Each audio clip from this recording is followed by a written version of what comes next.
क्या मजबूरी थी जो एक फौजी ने ऐसा काम किया। हेलो दोस्तों, ये एक सैनिक की कहानी है जो अपनी जान पर खेलकर देश के लिए लड़ता है, मगर उसके बाद उसे जीवन और करीबियों के दिल में छुपी वास्तविकता का पता चलता है जो उसे अंदर से हिला देती है और वह यह काम करने के लिए मजबूर हो जाता है। ये कहानी भारतीय नौजवान की है जो कश्मीर में पाकिस्तान के खिलाफ युद्ध के लिए गया था।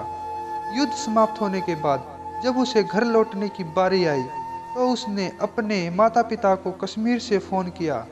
माँ और पिताजी, मैं घर आ रहा हूँ, लेकिन घर आने से पहले मुझे आपसे एक बात पूछनी है। मेरा एक दोस्त है जिसे मैं अपने साथ घर लाना चाहता हूँ। क्या मैं उसे ला सकता हूँ? बिल्कुल बेटा, ये भी कोई पूछने की बात है। हमें तुम्हारे दोस्त से मिलकर बहुत खुशी होगी, माता पिता ने हंसते हुए जवाब दिया। लेकिन पहले एक बात आप लोग जान ले, सैनिक बोलता है। युद्ध में वह बहुत बुरी तरह घायल हो गया है। उसने इस युद्ध में अपनी वीरता दिखाते हुए अपना एक हाथ और एक पैर गंवा दिया है। उसके पास कोई जगह नहीं है जहां वो जा सके, इसलिए मैं उसे अपने साथ रहने के लिए लाना चाहता हूँ। उसकी यह बात सुनकर उसकी माँ बोली, बेटा, तुम्हारे दोस्त के बारे में जानकर हमें बहुत दुख हुआ। हो सकता है हम उसके रहने के लिए कोई जगह तलाश कर सकें। नहीं माँ, मैं चाहता हूँ कि वो हमारे साथ रहे। लेकिन बेटा, अब पिता ने कहा, तुम समझ नहीं रहे हो कि हम क्या चाह रहे हैं। इस तरह का अपाहिज व्यक्ति हमारे लिए कितना बड़ा बोझ होगा। हमारी अपनी जिंदगी है जीने के लिए और हम नहीं चाहते कि इस तरह की कोई भी परिस्थिति हमारी जिंदगी में दखल दे।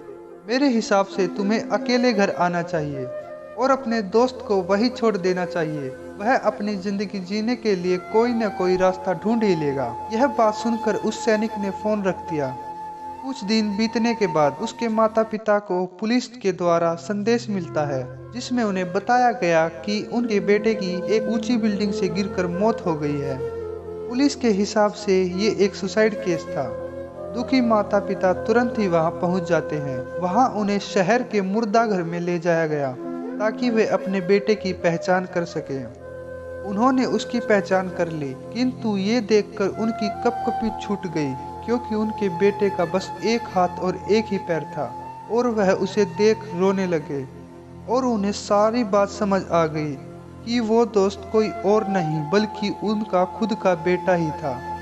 अगर हम एक बार उसे बोल देते कि तुम अपने दोस्त को ले आओ, तो आज उनका बेटा आज उनके साथ होता। हम लोग उन्हें ही पसंद करते हैं जो एकदम स्वस्थ है या फिर जिसके साथ हमें मजा आता है, ना कि उन्हें जो अस्वस्थ है या जिनके साथ मजा नहीं आता है, जो कि बहुत गलत है। दोस्तों, आपको फौजी की कहानी कैसी लगी? आप अपने कमेंट्स के द्वारा हमें अवश्य बताएं। ये इमोशनल स्टोरी पसंद आने पर लाइक और शेयर करें। अगर आप भी भारत माता के लाल हैं तो चैनल को सब्सक्राइब जरूर करें।